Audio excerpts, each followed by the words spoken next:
पिछले कुछ समय से हम स्पोर्ट्स फैंस के लिए आलम ऐसा हो रखा है कि जब हमने ओलंपिक देखा तो लगा भाई अपना क्रिकेट ही ठीक है, और फिर जब अब क्रिकेट देखा तो लगा भाई इससे अच्छा तो ओलंपिक ही है। क्योंकि सच्चाई ये है दोस्तों कि पिछले कुछ घंटों में हम स्पोर्ट्स फैंस के लिए कोई भी अच्छी खबर आई ही नहीं है। एक तरफ आप लोगों ने ओलंपिक में विनेश का पूरा कहानी सुनी होगी, कितनी हार्ट ब्रेकिंग कहानी है, उस पर और बात करेंगे। लेकिन उसके बाद जब हम भारतीय क्रिकेट की तरफ गए, सोचा थोड़ा सा मूड यहाँ पर फ्रेश होगा, तो मूड की ऐसी की तैसी हो गई। क्योंकि 110 रनों से श्रीलंका ने अपने घर पर नेस्तनाबूद कर दिया है भारतीय टीम को और 2-0 से श्रृंखला जीत ली है। जिसका अर्थ यह है दोस्तों कि 27 साल के बाद ऐसा पहली बार हुआ है कि श्रीलंका के अगेंस्ट भारतीय टीम ओडीआई सीरीज नहीं जीत पाई है। और इसका यह भी अर्थ है कि जब लास्ट टाइम भैया ये सीरीज हारे थे हम लोग, तो मैं पैदा भी नहीं हुआ था। तो इसी से आप समझ सकते हैं कि ये कितनी बड़ी बात है और कितना बड़ा मोमेंट है। भारतीय टीम के लिए एक बहुत बड़ा रियलिटी चेक है, लेकिन श्रीलंका के लिए बहुत बड़ा प्राउड मोमेंट भी है। हालांकि दोस्तों एक एक करके सब पहलुओं पर बात करेंगे, लेकिन फिलहाल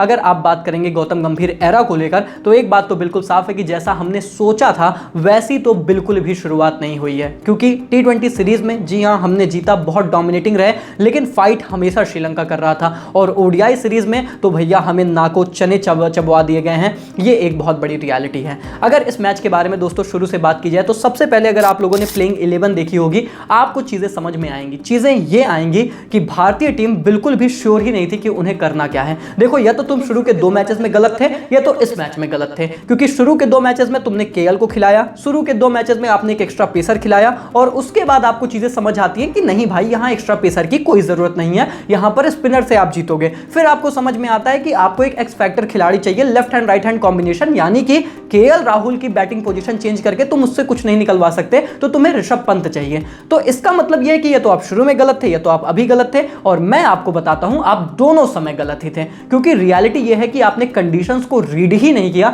ये कंडीशंस डिमांड हमेशा से ये कर रही थी कि आप पेसर नहीं, आप एक्स्ट्रा स्पिनर खिलाइए, जैसा श्रीलंका ने खिलाया और उनको रिजल्ट मिला। और उसके बाद जब आप बात करेंगे पंत वाले फैक्टर को लेकर, मैं अभी भी कहूंगा नंबर 5 पर आपके लिए केएल राहुल को खेलना चाहिए था। वो ऐसी कंडीशंस के लिए पंत से कहीं ज्यादा बेहतर रहते हैं। लेकिन फिर वही बात आती है left hand right hand combination. मैंने पिछले वीडियो में कहा था अगर आपको इतना ही एक्सपेरिमेंट करना है, इतनी फ्लेक्सिबिलिटी चाहिए, तब पंत का खेलना जायज है। आपने खिलाया, लेकिन डेफिनेटली वो आइडिया फेल हुआ।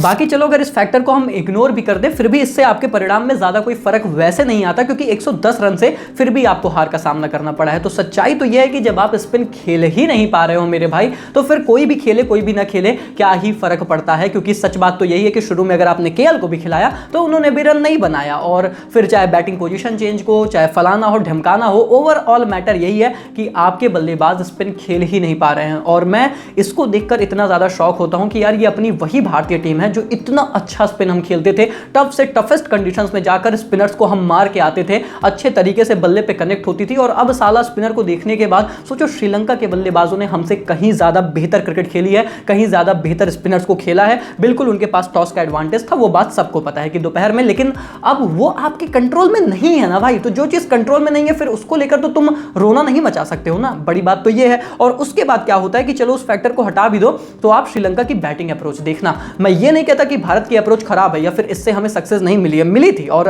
आपको एक बात पे स्टिक करना चाहिए। मैं कहता हूं अप्रोच ठीक थी, लेकिन इन कंडीशंस में श्रीलंका की जो बैटिंग अप्रोच थी वो ज्यादा सक्सेस लेकर आएगी, ये तो परिणाम ही बता रहे हैं। अब उनकी अप्रोच में आप सिर्फ मेंडिस की पारी को उठाकर देखो, आपको सब समझ में आएगा। कुशल मेंडिस ना बहुत अटैकिंग प्लेयर है, अगर आप नहीं जानते तो मैं आपको बता दूं, वो बहुत अच्छा अटैक करते हैं, वो टी20 में भी बहुत रन बनाते हैं। लेकिन उन्हें पता था कि इन कंडीशंस में मैं आके मार के नहीं खेल सकता, तो उस बंदे ने आराम से खेला, टाइम लिया। एक समय पर इतना गेंद और जो है रन का गैप चल रहा था कि मुझे लगा कि ये बंदा अपनी टीम को कॉस्ट ना कर दे, इसकी पारी नुकसान ना पहुंचा दे। लेकिन फिर लास्ट के 2-3 ओवर में उन्होंने कवर करने का प्रयास किया और उसके तहत एक ऐसे स्कोर तक लेकर गए 240-250। इन्हें पता था इतना बना देंगे तो इंडिया चेज नहीं कर पाएगी। और यही बात है कि उनके मन में एक क्लैरिटी थी कि भाई इतने रन यहां पर नहीं बन रहे हैं, आप जिस भी अप्रोच से खेलोगे, और यही सबसे इंपॉर्टेंट है। तो श्रीलंका बहुत ही क्लियर माइंडसेट के साथ थे कि भाई अपने को ना 250 पहुंचना है बस, अगर इतना पहुंच गए तो अपने गेंदबाज मैच बचा लेंगे, ये बात यहां पर कंफर्म है। खैर मेंडिस तो जब आउट भी हुए तो उनके कैच को लेकर भी कंट्रोवर्सी हमें देखने को मिली, क्योंकि वो डेफिनेटली नॉट आउट थे। एक एंगल बाद में फोटोग्राफर ने खींचा था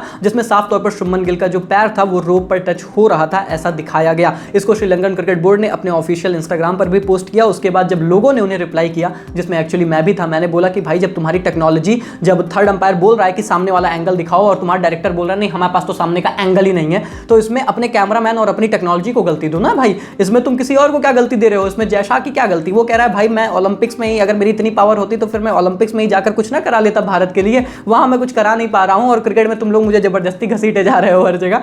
तो खैर चलता तो है यहाँ पर इनका, लेकिन रियलिटी यही है कि भाई टेक्नोलॉजी जब आपकी खराब थी तो आप अपने आप को ब्लेम करिए। हालांकि बाद में इन्होंने पोस्ट डिलीट भी कर लिया जब इंडियन वाले थोड़ा सा इनकी लेने पे आ गए। और फिर हमारी गेंदबाजी के अप्रोच में भी सवाल उठेंगे, क्योंकि मोहम्मद सिराज जिनको इतने रन पड़ रहे थे, और जो थोड़ा सा उनका तो एक सीन मैंने समझ दिया है कि सिराज का बहुत ही क्लियर रहता है भाई मेरे को रन पड़ेंगे ना तो मैं बल्लेबाज को गरियाना शुरू कर दूंगा, ये मैंने उनका बहुत अच्छे से देखा है। तो एग्रेसिव हो रहे थे वो सब, चलो ठीक है वो सब तो गेम का पार्ट है, लेकिन जब आप ये देख रहे हो, मैं कप्तान से और हेड कोच से सवाल कर रहा हूं कि भाई आपके पास यहां पर जो है वॉशिंगटन सुंदर के ओवर पड़े हैं, रियान पराग के ओवर पड़े हैं जो 3 की इकॉनमी से गेंदबाजी कर रहे हैं। रियान पराग यहां पे 3 विकेट चटका चुका है 6 की इकॉनमी से, तो भाई तुम उसे ओवर दो ना, लेकिन आप पेसर से ओवर के ओवर कराए जा रहे हो, फिर वो रन खाए जा रहे हैं। मोस्ट एक्सपेंसिव स्पेल डाल दिया उन्होंने श्रीलंका में भारतीय गेंदबाज के तौर पर, तो उसके बाद भी नहीं समझ में आया। तो फिर ये सारी चीजें गलती जो होती है ना ये बड़ी बन गई, और इसी वजह से जो इतने रन बन गए श्रीलंका के, उसको आप थोड़ा सा अवॉइड भी कर सकते थे। और उसके बाद आती है हमारी बल्लेबाजी,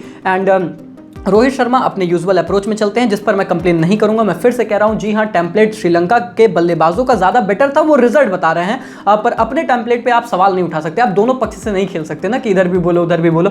तो टेम्पलेट अब ठीक है, रोहित तो इसी अंदाज में खेलते हैं, खेला उन्होंने 35 रन बनाए भी मात्र 20 गेंदों में, फिर से अटैकिंग अप्रोच, लेकिन वही बात है कि कोई बड़ी पारी नहीं आ पाई या फिर मैच विनिंग पारी तो नहीं थी। तो उनके आउट होने के बाद फिर और सबकी कहानी तो तुम जानते ही हो, ये हमने इस पूरी सीरीज में देखा है। अब शुभमन गिल का डिसमिसल फॉर एग्जाम्पल ले लो, भाई बंदा निकल के मारे जाता है, इसकी ऐसी की तैसी मारूंगा 4 रन 6 रन, वही बात है ना कि अपने टेम्पलेट से वो तो बाहर ही निकल गया कि भाई मैं तो अटैक ही करूंगा और बड़े शॉट खेलूंगा, जो कि नेचुरली वो थोड़ा सा आराम से खेलते हैं। और रोहित तो एक एंड से रन बना ही रहा था, तो उसकी कोई जरूरत भी नहीं थी, आप अपना समय ले सकते थे, आप क्वालिटी प्लेयर हैं। लेकिन वो भी आउट। फिर विराट कोहली, अब आप जानते हैं कि भाई वो तो 3 के 3 मैचों में LBW हो गए हैं सामने से।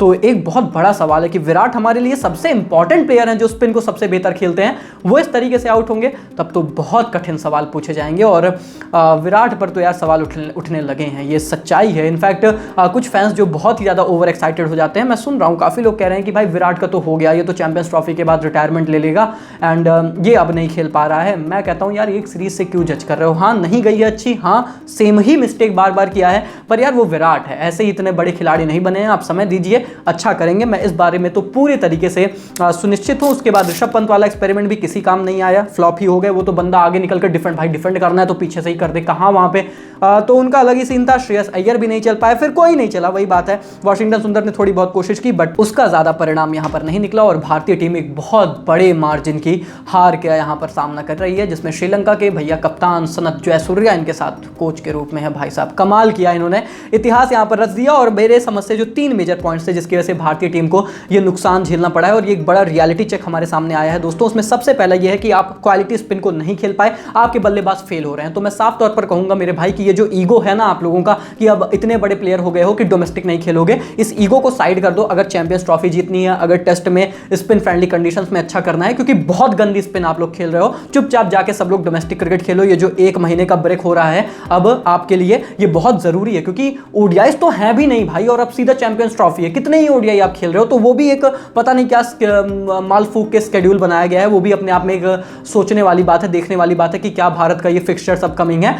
लेकिन इसके बाद आप टेस्ट क्रिकेट खेल रहे हो और स्पिन फ्रेंडली कंडीशंस अगर आप बनाओगे ना तो बहुत गंदा फंसोगे भाई। डोमेस्टिक में जाकर खेलो, ये बहुत जरूरी है। और उसके बाद बैटिंग पोजीशंस के साथ बहुत एक्सपेरिमेंट हुए, लगातार हुए, फिर आपने केएल को ड्रॉप कर दिया, उस चीज का भी सेंस बना नहीं। उसके बाद तीसरा मेजर पॉइंट ये था कि डेफिनेटली जो श्रीलंका के बल्लेबाज थे उन्होंने कंडीशंस को ज्यादा बेहतर अडॉप्ट किया और कंडीशंस के हिसाब से खेला, एक टारगेट लेकर चले, उसको अचीव किया और उस पर आपको नेस्तनाबूद किया। तो खैर दोस्तों यही सारी बातें रही। बाकी तो ओलंपिक में आप लोगों ने देखा ही होगा कि विनेश के साथ जो हुआ है, देखिए अब इस पर ना मैं थोड़ी बात जरूर रखना चाहूंगा, क्योंकि मेरा इस पर ना बहुत अच्छा है। ओलंपिक की रियलिटी मैंने देख ली है। ओलंपिक में क्या होता है कि एक लौंडा है साला, वो LGBTQ फलाना फुलाना ये सब रहता है, समझ रहे हो, तो उसमें जाके वो खेल लेता है। एक लड़की सामने से आती है, उसको मुक्के पे मुक्का मारे जा रहा है, जबड़ा तोड़ दे इसका, इसकी ऐसी की तैसी। नहीं नहीं, तुम बहुत फेयर खेल रहे हो, तुम्हारे साथ कोई अन्याय नहीं है। ये सब तो फेयर एंड स्क्वायर, बहुत अच्छे रूल के साथ हम खेल रहे हैं। ओलंपिक बहुत अच्छे रूल से होता है, उसमें बाकायदा रूल माना गया कि नहीं, तू तोड़ दे उसका जबड़ा, जीत जा भाई, कोई दिक्कत नहीं है, सब सही है, सब फेयर है।